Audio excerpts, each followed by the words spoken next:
voilà, il est 16 h, on est ponctuel, bravo à vous. Bravo à nous aussi un petit peu quand même. Non mais, bravo. Alors on a, depuis le début de l'après-midi, été témoin de pas mal d'expériences, de retours d'expériences assez personnelles. Là on va faire le grand écart, que je ne vais pas faire. Mais on va rentrer dans le monde de l'entreprise, le concret, et on va vous parler de formation digitale. En effet, qui n'a pas entendu parler du thème de la formation comme étant certainement la solution pour conduire le changement, étant donné toutes les évolutions technologiques, les rythmes effrénés, l'instabilité des modèles qui nous vient. En effet, la formation professionnelle continue semble être une solution. Et alors qu'elle coûte 32 milliards par an et qu'elle semble inefficace ou pas adaptée, et ben là, on va essayer de parler de formation professionnelle, mais digital learning, avec Loïc Logac. Et voilà. Tout au long de la journée, on vous a parlé, bien sûr, du digital, comme étant un outil pour être notre allié dans ce changement et non pas une aliénation. Donc c'est exactement le propos de Loïc Logac, qui est fondateur de Thinkovery, du learning, une plateforme de digital learning, et qui va venir vous expliquer tout ça. Loïc, si tu veux bien venir. Merci d'applaudir Loïc. Bonjour. Tac. Effectivement, juste une petite rectification, on n'est pas une plateforme de digital learning, on est une agence qui fabrique du digital learning. C'est pas tout à fait. Donc on a encore moins du côté de la techno. Oui, le sujet qui était indiqué, c'était innovation, vecteur du changement. Je veux surtout vous parler du rôle de la formation dans le changement et ce que peut apporter, ce qui est en train de se passer dans ce domaine de la formation avec l'arrivée du digital. Mon point de départ, c'est ça. On en a pas mal entendu parler ces derniers temps, hein, les navettes autonomes, demain peut-être des poids lourds autonomes. C'est du changement, ça va changer nos modèles de vie, ça va changer nos modèles urbains, nos modèles de circulation, les modèles économiques de transport public, beaucoup de choses. Moi, ce qui m'intéresse, c'est ce qu'il n'y a pas sur cette photo. Par définition, vous allez me dire, hein, il est un peu bête le garçon, il n'y a pas de conducteur. Bah oui, c'est une navette autonome. Oui, mais qu'est-ce qui devient le conducteur là-dedans? Parce qu'il y en a un paquet quand même des conducteurs de navettes et de bus. Que vont-ils devenir et quel va être leur métier demain? Donc c'est, voilà, petit point de départ. Forcément, dès lors qu'on parle de changement, il y a un besoin de formation derrière, il y a de l'accompagnement avec la formation. Et puis bien entendu, la formation est aussi très souvent une condition nécessaire au changement, puisqu'il n'y a pas d'innovation sans formation avant. Voilà à quoi ça ressemble le changement quand il n'y a pas de formation. Et c'est, par rapport au digital, quelque chose qu'on rencontre assez souvent. On se retrouve un peu comme des poules, elles sont charmantes ces trois-là, devant un couteau. Donc la fascination de l'outil, la fascination du changement pour le changement, de l'innovation pour l'innovation, ça n'a aucun sens s'il n'y a pas un accompagnement d'apprentissage avec. C'est ce que nous raconte, je trouve, l'histoire du petit poucet. Alors j'aime bien parce que petit poucet, ça fait penser à la petite poussette de Michel Serres, donc on reste dans cet environnement du digital. C'est pas très politiquement correct de préférer le petit poucet à la petite poussette, mais bon, peu importe. Ce qui m'intéresse chez le petit poucet, c'est pas qu'il utilise son pouce, c'est qu'il a affaire à un nouvel environnement, il a affaire à un changement radical dans sa vie. On l'emmène en forêt, on va le perdre. Et qu'est-ce qu'il fait, le petit poucet? Il anticipe et il va poser des petits galets. Et je trouve que la formation par rapport au changement, elle est très très bien représentée par ces petits galets que le petit poucet va mettre par terre. Et c'est ce qui va lui permettre de s'y retrouver et de commencer à devenir le maître de ce changement et non pas celui qui le subit. On nous parle beaucoup de révolution digitale. Alors, un peu moins ces derniers temps, le grand truc là, à la mode, c'est la révolution de l'intelligence artificielle. Comme quoi, ça va tout changer. Moi, ce que je voudrais partager avec vous aujourd'hui, c'est que je pense que la vraie révolution qui nous attend là demain, elle n'est pas technologique, elle l'est effectivement au sein de l'éducation et de la formation professionnelle. La vraie révolution est là, c'est celle qui est en train de se tisser. C'est un marché qui est en pleine explosion au niveau mondial. C'est un marché qui est en pleine restructuration. On est en train de redéfinir énormément de choses, c'est en train de se réinventer. Et je pense que c'est la prochaine révolution qui va vraiment impacter profondément nos vies. Si on sait la prendre à bras-le-corps et la penser. Donc, je vous invite aujourd'hui à ressembler à ce petit garçon, c'est-à-dire à prendre un tout petit peu de distance, à lever les yeux et à se dire, mais en fait, qu'est-ce qu'il faut en faire? Alors si on parle de révolution de la formation, moi, en tout cas, je suis peut-être déformé par mon activité au quotidien, ça me fait très vite penser au Big Bang de la formation professionnelle, dont on nous a pas mal parlé en France ces 2 derniers mois. Il y a eu effectivement, soi-disant, bon, c'est encore en train d'être défini, le projet de loi est encore en train d'être ajusté, puis de toute façon, le diable est dans les détails et dans l'application, il y aura beaucoup de choses qui vont se définir une fois que la loi sera passée. Mais effectivement, on nous a annoncé un Big Bang de la formation professionnelle. Au-delà des mesures techniques, je ne vais pas vous parler de la réforme aujourd'hui, qu'est-ce qui se cache derrière? Quelle est la tendance fondamentale? C'est que là où, auparavant, il y a 2 décideurs pour ce qui est de la formation, qui sont les responsables RH, dans le cadre du plan de formation, et les partenaires sociaux qui définissaient les actions prioritaires et donc éligibles à la prise en charge au niveau des branches professionnelles, ce qu'on est en train de nous annoncer et d'amener petit à petit, c'est celui qui va décider demain, c'est nous. C'est nous, alors, si je fais la caricature, et si je prends au pied de la lettre ce qu'on avait expliqué, j'aurai une petite appli sur mon portable, j'aurai accès à un catalogue, les organismes certifiés, et j'irai dépenser mes crédits de formation et construire mon propre parcours de formation. Voilà, donc ce que je voudrais faire passer là, c'est cette idée-là, je deviens l'acteur, l'apprenant devient l'acteur de la formation. Deuxième révolution, c'est que, deuxième changement en cours, c'est forcément, je viens de parler de portable, si je suis acteur de ma formation, j'ai envie aussi de maîtriser le temps de ma formation. Donc la nouvelle formation, elle est at a watt, comme on dit, pour faire chic, hein, c'est-à-dire c'est à n'importe quel moment, c'est quand je veux, où je veux, et sur le support que je souhaite, que ce soit un portable, une tablette ou autre chose. Ça peut être le présentiel, hein, qui est quand je veux et où je veux, mais on veut en tout cas aujourd'hui pouvoir individualiser la consommation de la formation. Et troisième tendance qui est, je trouve, pas assez soulignée, on entend beaucoup moins parler de celle-là, j'ai remis, regardez, il est de retour mon conducteur, j'y tiens. C'est que les besoins en formation professionnelle, vu l'impact des transformations en cours, c'est de plus en plus, et principalement, des personnes peu qualifiées et qui sont plutôt rétives au fait d'aller en apprentissage et en formation. Et donc là, il y a un vrai défi à relever au niveau de la formation professionnelle. La formation professionnelle, on le sait, n'est pas bien adaptée à ça, elle n'est pas prête. Aujourd'hui, on forme principalement les gens les mieux formés. Et cette révolution en cours, elle est tellement importante que le bien connu hebdomadaire The Economist a jugé bon d'y consacrer carrément un dossier entier et sa une. Cette question de, effectivement, dans l'âge de l'automatisation, comment je vais pouvoir survivre grâce à la formation tout au long de la vie. Parmi les réponses émergentes, il y a celle qui consiste à dire, super, avec le digital, on va y répondre, à cette individualisation, ce besoin croissant, et on va essayer de créer des catalogues de formation en ligne disponibles, parmi lesquels les gens vont pouvoir les piocher en toute autonomie. C'est plutôt une bonne idée, a priori, comme ça.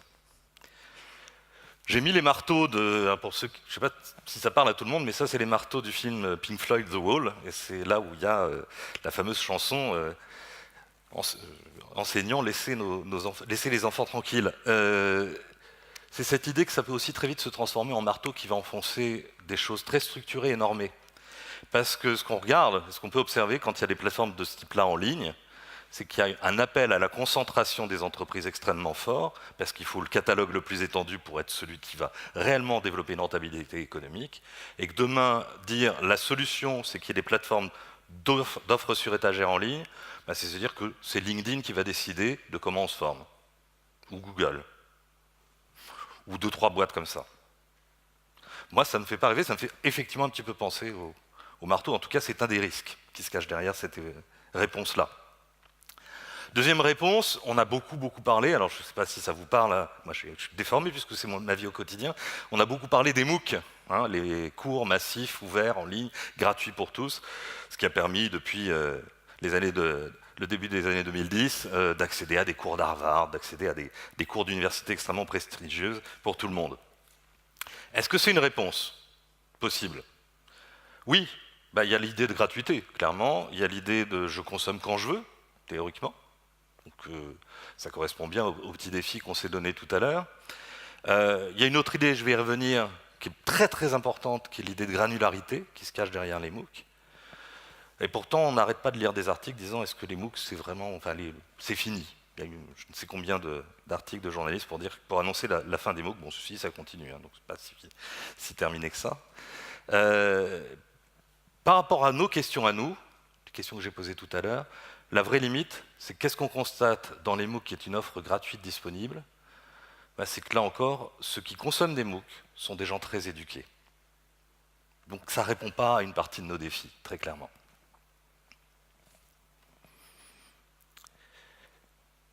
Comme je le disais à l'instant, ce qui me paraît intéressant dans les MOOC, alors souvent, MOOC, on associe ça à vidéo. Les vidéos, il n'y a pas eu besoin des MOOC pour faire de la vidéo en formation professionnelle.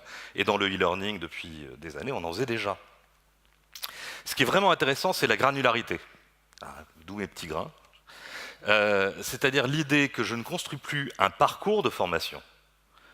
Je construis des unités dans ce parcours qui peuvent être consommées vite, de manière autonome, et sur n'importe quel support.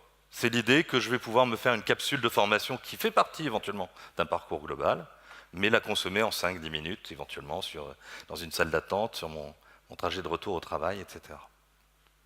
Et je vais pouvoir donc commencer à fantasmer sur l'idée d'associer ces grains.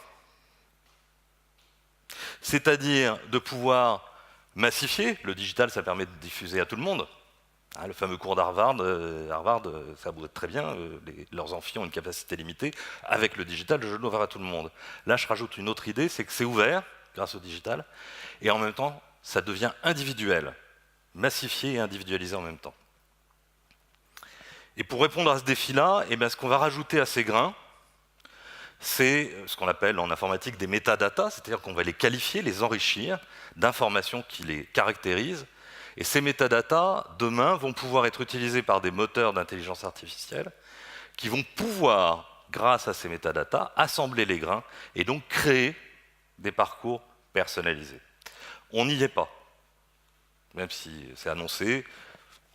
Quand vous pratiquez les outils, on appelle ça des outils d'adaptive learning, c'est loin de faire le job. Il y a encore un petit peu de maturité dans la technique, comme dans tout ce qui concerne l'intelligence artificielle d'ailleurs. Mais l'idée très intéressante, et c'est très clairement un des aspects de la révolution à venir, c'est qu'on va être capable de mettre à disposition des choses en digital qui vont pouvoir s'adapter à chaque individu. Je suis un parcours d'analyse financière, on détecte que je ne suis pas bon et que j'ai des lacunes en maths sur tel ou tel sujet qui est nécessaire pour faire de l'analyse financière, on va me renvoyer le parcours qui va me permettre de compléter mes lacunes. Je vais aller encore un peu plus loin sur cette idée. Là. C'est, bien entendu, ça ne répondra à rien si c'est mis tout seul. Le digital ne vient pas tout seul. Il n'a jamais été question avec le digital learning de supprimer la formation en présentiel. Là où ça devient intéressant, c'est quand ça vient la renforcer et l'optimiser. On appelle ça, dans notre secteur, le blended learning, la formation hybride. Donc je vais suivre des choses en ligne, puis ensuite compléter et du coup transformer ce qui va se passer lors de la rencontre humaine, physique, qui va être du coaching ou de la formation traditionnelle. Il y a des expériences extrêmement intéressantes en la matière.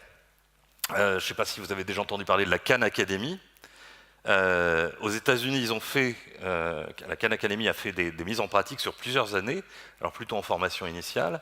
Et qu'est-ce qu'on constate? En fait, imaginez un cours de maths où je suis un jeune élève et je vais suivre le cours théorique en ligne. Et puis on va pouvoir monitorer mon parcours, mais aussi celui de tous les élèves de la classe. Et quand on va se retrouver en classe, au lieu qu'on m'explique la factorisation, on va travailler sur ce que je n'ai pas compris dans la factorisation. Et ce que je n'ai pas compris, on va même possiblement me dire, tiens, il y a Robert dans la classe qui lui a très bien compris, donc vous allez vous mettre ensemble, puis il va essayer de te l'expliquer. Puisque personne n'a compris, on va travailler dessus. Donc c'est ce principe d'articulation riche du digital et du présentiel qui m'intéresse. Le résultat, c'est quoi? C'est que ça change la vie. Parce que ce qu'ils ont eu comme retour au bout de 4 ans, c'est que globalement, nos classes, elles fonctionnent de manière assez classique. D'un point de vue statistique, vous avez les bons élèves, généralement issus de milieux aisés, la masse, la moyenne, puis les cancres. Et quand on met en place ce type de formation hybride, les cancres ont leur courbe qui remonte, ils rejoignent les bons élèves, mais ils les dépassent. Parce qu'en plus, ils bossent plus pour rattraper ce qu'ils n'ont pas compris. Donc on inverse réellement les choses. Si ce n'est pas du changement, ça. Cette nouvelle formation digitale, je trouve assez sympa mon LOL 4. Bon.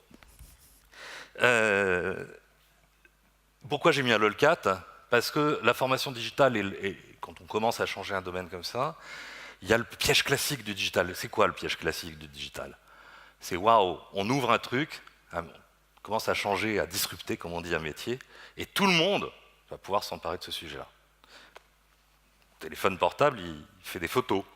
Ça ne fait pas de moi un photographe professionnel. L'existence des blogs ne fait pas, et la possibilité que je puisse tenir un blog ne fait pas de moi un journaliste, ni tout d'un coup un créatif, un auteur, un rédacteur hors pair. La technique ne va pas me changer. Bon, bah, c'est pas parce qu'aujourd'hui on peut faire des vidéos, on peut facilement mettre en ligne des contenus de formation que tout le monde va devenir formateur. C'est un métier sacrément compliqué. Donc, un des défauts et un des risques aussi du digital learning, c'est justement d'arriver dans ce genre de situation à se dire qu'on va pouvoir tous être formateur et à oublier la spécificité de ce métier-là au détriment de la qualité de l'expérience pédagogique. Aujourd'hui, toujours la même chose, quand je parle digital learning, le mot important là-dedans, c'est learning avant digital, si on veut que ce soit une réussite.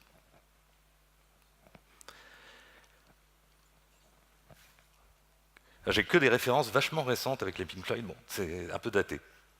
Donc, 2001, l'Odyssée de l'espace, le fameux ordinateur Karl. Pourquoi j'ai mis cette image? Tout simplement pour renforcer cette idée-là et dire que ce n'est pas le digital learning qui va penser la révolution de la formation à notre place, ce n'est pas l'outil qui va nous apporter la solution, c'est la manière dont on va se servir effectivement de ces différents outils que sont la construction d'offres qu'on peut mettre sur étagère, l'individualisation, l'utilisation de l'intelligence artificielle, la création effectivement et l'ouverture et la gratuité de certains contenus de grandes universités pour répondre à une nouvelle demande. Et ça, c'est à nous de le penser. C'est à nous de le penser pourquoi? Repensons à notre véhicule autonome. Je suis très content pour lui qu'il soit autonome. Mais le premier que j'aimerais voir autonome, c'est l'être humain dans ce contexte de changement technologique. Et si effectivement on veut continuer à être autonome, il faut qu'on s'empare de ce sujet de la formation et d'en faire un outil d'anticipation du changement et d'accompagnement du changement pour tout le monde et pour chacun d'entre nous. Merci.